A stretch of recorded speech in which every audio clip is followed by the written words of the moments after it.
అది ప్రభుత్వానికి సంబంధించిన అంశం.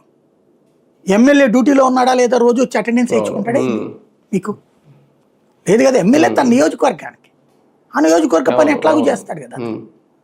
ఇదేంటంటే జస్ట్ మౌత్ పబ్లిసిటీ, గొడవ మాటలు తప్పించి ఏం లేదు. ఎమ్మెల్యేగా అతను 5 ఏళ్ళు ఉంటాడు. శాసనసభకు అటెండ్ కాకపోతే ఎమ్మెల్యేగా తీసేసే హక్కు నీకుంది. దెన్ ప్రూవ్ ఇట్, తీసేయి.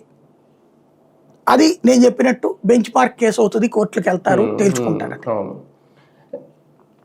ప్రస్తుతం మాటలు ఎక్కువ. రీకాల్కి సంబంధించి కూడా మొత్తం ప్రపంచంలో నీకు 8 దేశాల్లో ఏదో రీకాల్ చేసే పద్ధతి ఉందంట.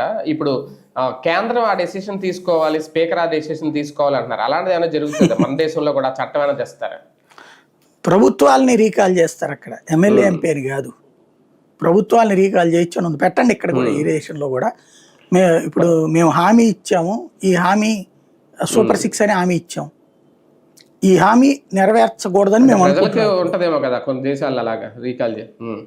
అదే అనేది రీకాల్ అదే కదా. నువ్వు పెట్టు, ఇప్పుడు ఎక్కడ ఎందుకు రెఫరెండం పెట్టు. నేను సూపర్ 6 అన్నాను, ఈ 4 చేశాను, ఆ 2 అక్కర్లేదు అనుకుంటున్నాను, లేదా ఇచ్చేసినట్టు మీరు ఫీల్ అయ్యారనుకుంటున్నాను, మేము చేసింది రైటా రాంగ్ అని చెప్పి రెఫరెండం పెట్టండి సింపుల్గా.